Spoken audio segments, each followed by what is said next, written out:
जय माँ आदिशक्ति, जय माँ जगत जननी, जय माँ जगदम्बा।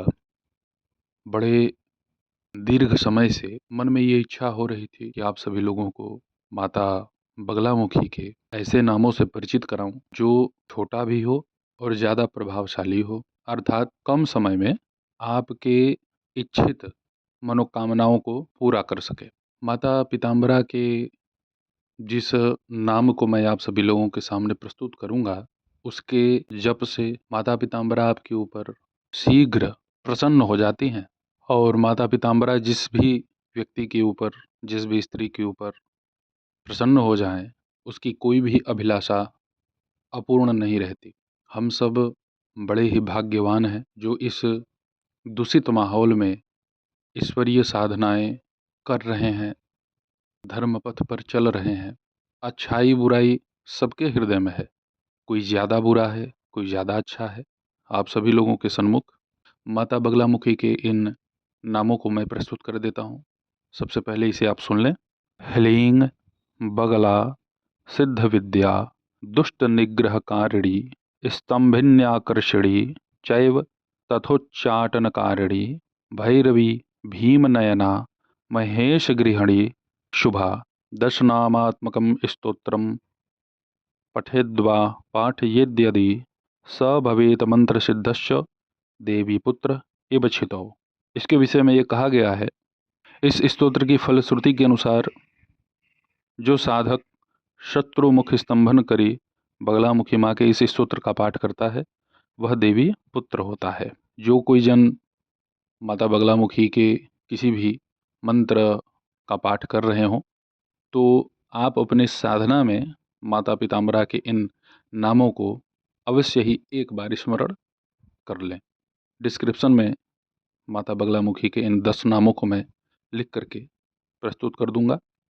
माता बगलामुखी के इन 10 नामों को सिद्ध करने की कोई आवश्यकता नहीं है। ऐसा नहीं है कि इसके लिए आपको कोई बहुत बड़ा अनुष्ठान करना हो। केवल इन 10 नामों को आप अपने नित्य साधना में एक बार अवश्य स्मरण कर लें। इससे माता भगवती पीताम्बरा आपके ऊपर प्रसन्न भी होती हैं और इतनी प्रसन्न हो जाती हैं कि वह आपको पुत्रवत स्नेह करती हैं। आप सभी लोगों के सामने मैं भले इन 10 नामों को विशेष महत्वपूर्ण स्थान दे रहा हूँ, परंतु मुझे ऐसे लगता है, मेरे जो अपने भाव हैं, कि माता का नाम न लेकर के केवल ध्यान करके हृदय से अगर उन्हें पुकार लिया जाए तो बहुत शीघ्र सुन लेती हैं। अपनी पीड़ा को उनसे ना कहें, वो सब जान रही है, सब देख रही हैं। उनको ये बतलाने की आवश्यकता नहीं है कि माता मेरा कर्जा है, माता मेरा विवाह नहीं हो रहा है, माता मैं परेशान हूँ, मेरे घर में बहुत अत्यधिक कष्ट है, ये है वो है। कुछ कहिए मत।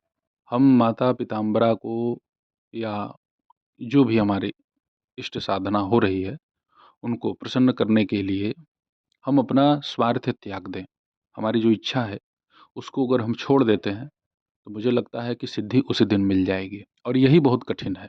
माता बगलामुखी के इन 10 नामों को नित्य 1 माह तक अगर आप स्मरण करते हैं, प्रातः काल, मध्याह्न काल और संध्या काल में, तो माता बगलामुखी आपको स्वप्न के माध्यम से निश्चित दर्शन देती हैं और बहुत सारे आपके रुके हुए कार्य, फंसे हुए कार्य स्वतः पूर्ण हो जाते हैं। कहना ही नहीं होगा, मैंने बड़ा ही आनंदमयी एक अनुभव किया है माँ की साधना में, और वो अनुभव ये रहा कि माँ का नाम सबसे प्रभावशाली है। मंत्र तो हमारे ऋषि महर्षि मुनियों ने प्रस्तुत किए हैं हम सभी के हित के लिए, कल्याण के लिए, परंतु मेरा जो अनुभव है, मैंने अपने अनुभव से यही समझा, यही जाना कि जितनी उदार, जितनी निष्कपट भाव से आप माता की शरणागति लेते हैं, माता की शरण में जाते हैं, आप ये कह देते हैं कि माँ तू मेरी है और मैं तेरा, इतना कह देने के बाद फिर आप अकेले नहीं रहते। आठों पहर माँ आपके साथ रहती है। आपको पता हो ना हो वो अलग की बात है, लेकिन माता पीताम्बरा धन्य है। हम सब लोग अपने कार्य सिद्धि के पीछे इतना व्याकुल हो उठते हैं ना कि हमें माँ की कृपा समझ नहीं आती। जबकि अगर आप अनुभव करें, ध्यान दें, प्रथम दिन से ही, जिस दिन से आप साधना प्रारंभ करेंगे माता पीताम्बरा के, प्रथम दिन से ही आपको दिव्य अनुभव होना शुरू हो जाएंगे। अपने नित्य साधना में माता पीताम्बरा के इस 10 नामों को अवश्य जोड़ दें, और नहीं आप ज़्यादा जप कर सकते हैं, कम से कम एक बार ही बहुत है। और जो बड़े कठिन कठिन मंत्रों का जप तप नहीं कर सकते हैं, तो आप इन्हीं 10 नामों का नित्य स्मरण करें, दिन में कम से कम 36 बार। तो ऐसे ही आप सभी लोगों के सन्मुख में उपस्थित होता रहूँगा दिव्य चमत्कारिक प्रयोगों के साथ। तब तक आप सभी अपना ध्यान रखें, सुखी रहें, स्वस्थ रहें। जय माता दी। हर हर महादेव।